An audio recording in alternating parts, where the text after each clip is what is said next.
Launching your online empire can feel like juggling flaming swords while choosing the right e-commerce platform is crucial. So let's cut through the noise and pit Ecwid against Payhip.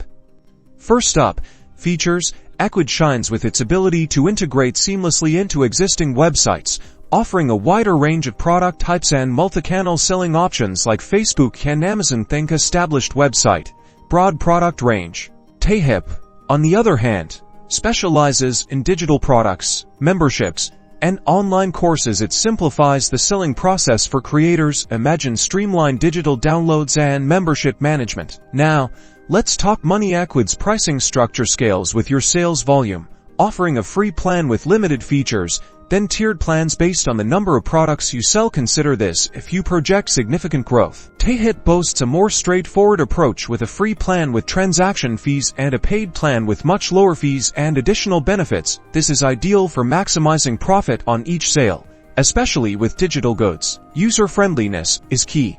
Ecwid is powerful, but can have a slight learning curve due to its extensive features. This might take a little practice to master. Payhip wins on simplicity. Its intuitive interface makes it a breeze to set up your store and start selling quickly. New creators will find this extremely helpful. Finally, scalability. Ecwid is built to handle large catalogs and high volumes of transactions. As your business expands, it's prepared for huge growth. Payhip is great for focused creators, but might require workarounds. As your business becomes more complex, it's best for a solid, simple stream of products.